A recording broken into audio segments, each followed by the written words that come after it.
Inventions intrigue me.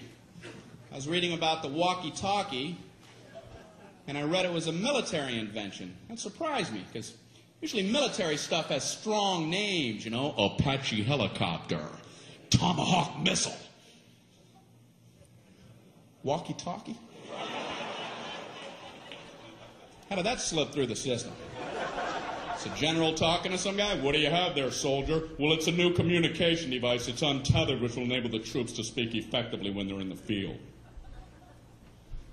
What's it called? Walkie-talkie. Look, I'm walkie and I'm talking. Now you walkie and talkie, General. I'm walkie and talkie. Are you walkie and talkie?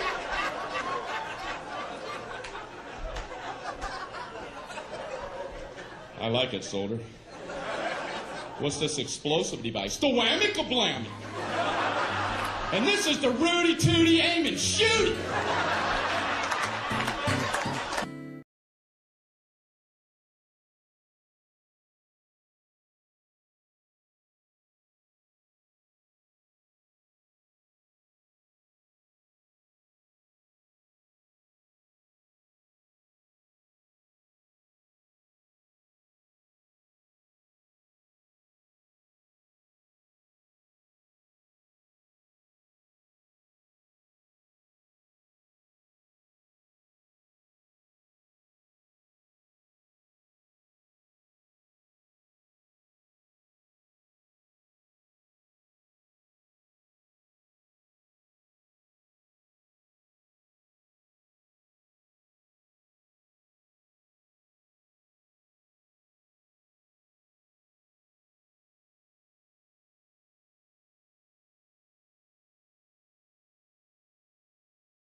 Television has a lot of people talking and thinking these days, asking questions too. Questions like, are television stations linked together by the Bell system the way radio stations are connected? Well, that's one question we can answer. But first, let's look back to the beginning of cross-country telephoning. In those days, there were a few wires strung on slender poles. But as the demand grew, more and more wires were added to the poles. In some of the larger cities, this led to overcrowding of poles. Something had to be done. So Bell system engineers began looking for ways to make the wires smaller and to pack them into lead-covered cables.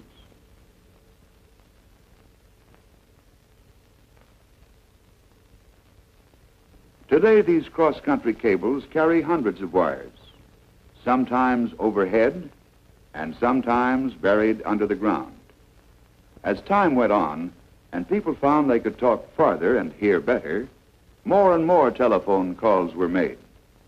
Telephone research men then had to find ways to make these wire pathways carry heavier traffic.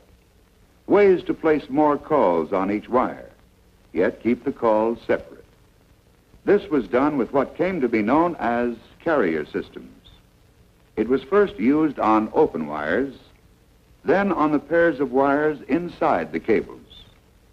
As the need for still more calls developed, a wider electric highway was needed. A new type of line structure was found. It was given the name coaxial.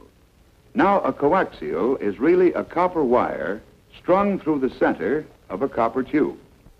But a single pair of these coaxials will carry hundreds of telephone conversations at once. Put 8 coaxials into a cable, and you have a small, compact unit.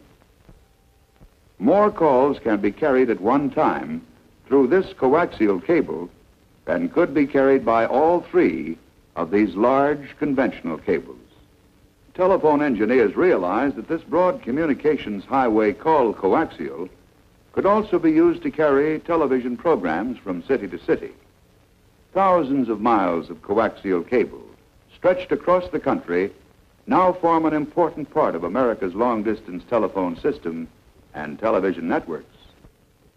There is another method of carrying hundreds and hundreds of simultaneous telephone calls and also television programs. It's called radio relay. Back in 1920, the first radio telephone service in history was established from Catalina Island to the California mainland.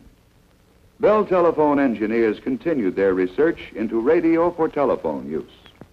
This brought to the public such things as overseas telephone service, calls to and from ships at sea, and many other applications of radio.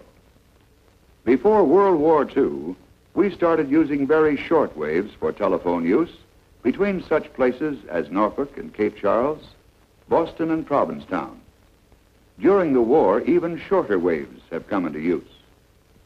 And radio development for military purposes brought new techniques called microwaves. Following the war, these were applied to a microwave system from New York to Boston. Here's the way it worked. Microwaves shoot out like searchlight beams between transmitters set on high places. From New York, the beam is trained on Jackie Jones Mountain. Then it's picked up and relayed station by station to Boston. These microwave radio beams do about the same job in the air as the coaxials do underground.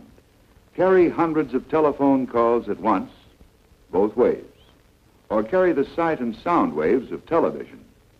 A good example of this is the Bell System's transcontinental microwave radio relay system, a chain of 107 microwave towers from coast to coast, designed to carry telephone messages and television.